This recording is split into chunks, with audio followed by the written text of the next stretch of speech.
কাল রাতের কুমড়োর বেশ খানিক তরকারি রয়েছে, তোরা বস, আমি খেতে দিচ্ছি। ছি ছি ছি। কি হলো, এমন করছো কেন? ভেবেছিলাম পচা কুমড়ো রান্না করে রাখলে হয়তো নষ্ট হবে না, সকালেও খাওয়া যাবে, কিন্তু এই তরকারি দেখছি একদম পচে গন্ধ হয়ে গেছে। কি আর করার, রিজিকে নেই আমাদের।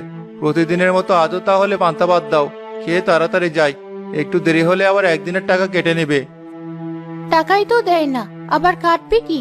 এই নাও ভাত। আমাদের কপালটাই আসলে খারাপ মা। আমাদের কপালে সুখ সহ্য হয় না, সামান্য হাত পচা কুমড়োর তরকারিও আমাদের কপালে জোটে না। দুঃখ করিস না বাবা, আজ আবার যাবো মোড়লের কাছে, জোর করে হলেও টাকা নিয়ে বাজার করে আনবো।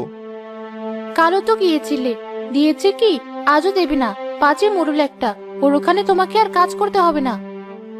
কাজ করতে হবে না বললে তো আর হয় না বউ। এতগুলো টাকা আটকে রেখেছে, কাজ বাদ দিলে আর কোনোদিন ওই টাকা আমি পাবো না। এমনিতেও ওই টাকা মোড়ল তোমাকে দেবে না, দিলে এতদিনে দিয়েই দিত। দেখি কি করা যায়। একবার এদিকে না এসে কত কথা বলছে, একবার এদিকে আসলেই তো হয়ে যায়। কি সুন্দর কুমড়ো গাছ আমি বানিয়ে রেখেছি। না, তা আসবে না, ঘরে বসে বসে চেঁচামেচি করে আমাকে বিরক্ত করবে। ইচ্ছে করছে এখনই গিয়ে সবকটার ঘাড় মটকে দেই। মা, তরকারির গন্ধে পান্তা ভাতটুকুও শান্তিতে খেতে পারছি না, কি বাজে গন্ধ ছড়িয়েছে। হ্যাঁ, আমারও খুব কষ্ট হচ্ছে, এত গন্ধ সহ্য করা যায় নাকি? ঠিক আছে, আমি গিয়ে তরকারি আগে ফেলে দিয়ে আসি, তোরা ভাত খা। এ কি দেখছি আমি? গতকালে তো এখানে কুমড়োর পচা অংশ আর বীজ ফেলে দিয়ে গিয়েছিলাম, আজ এত বড় বড় কুমড়ো গাছ এলো কোথা থেকে?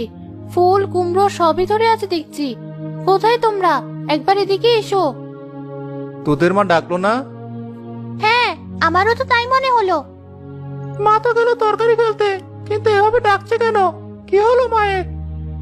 তাড়াতাড়ি চল তো দেখি।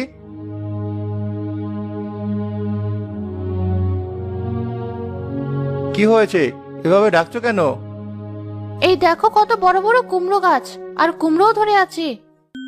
কুমড়ো যখন ধরে আছে, তাহলে এতদিন রান্না করনি কেন? গতকালও আমি যখন এখানে কুমড়োর পচা অংশ আর বীজ ফেলতে এসেছিলাম, তখনও এই গাছ ছিল না, আর আজ এসে দেখি এত বড় বড় সব গাছ। কি সব অদ্ভুত কথা বলছো তুমি? একদিনে গাছ গজিয়ে তাহলে এত বড় হয়ে গেল? তাই কখনো হয় নাকি? এই গাছ আগে থেকেই ছিল, তুমি নিজেই খেয়াল করনি, আর এখন হঠাৎ করে দেখে অবাক হয়ে যাচ্ছো। আবোল তাবোল কথা বলো না, এটা কি ছোট কোনো জিনিস নাকি? আমি এখানে